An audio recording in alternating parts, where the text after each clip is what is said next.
So now the idea is, how well can I shape the life? If I can keep that hind leg under, good, good. We find the balance. Now, you guys all see that I'm in the cavesson. Bud.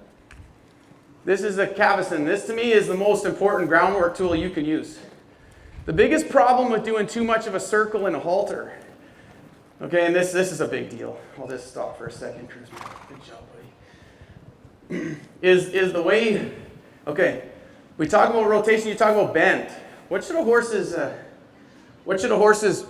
head do when you're trying to bend to the right? Okay, you want to feel that bend. A lot of us will talk about seeing the eye, seeing the jaw turn. You know, there's lots of little ways you can talk about that happening right. Well, when I pull on a halter, guess what that asks the headstall to do? If you think about it, I want you to go see your horse next time. Take that halter and pull on it. It actually makes the headstall rotate the opposite way. So if you watch the horses, when you pull on it, they actually want to turn their head the wrong way.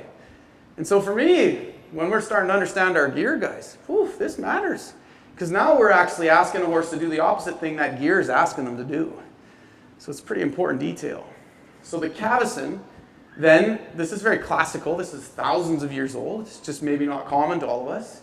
But what this does, anytime I touch it, now what signal does it ask? It asks them to bend the way that they should.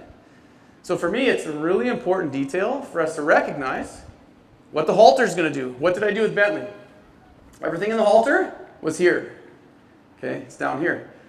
Because I'm asking for his softness. I'm teaching him to release. That gets his top line. Secondly, I'm here, rotating the pole.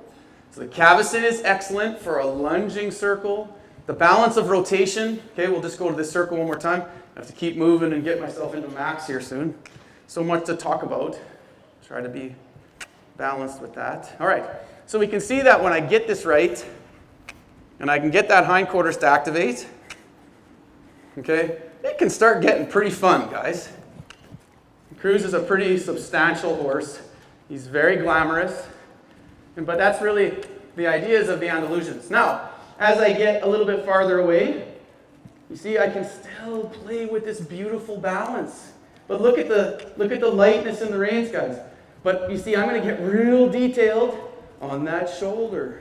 If this shoulder falls in on me, there is no more rotation because he's going to need his head back to go so he doesn't fall down. So I'm going to be pretty attentive between the balance. Good.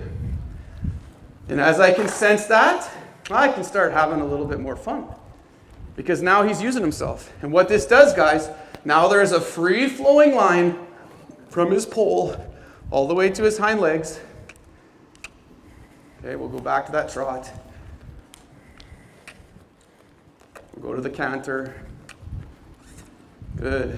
Now, what I want to start seeing is the balance of seeing those hind legs start coming under as I play around between the gates. Good. And I want a horse to show me where their head height is. I don't create their head height.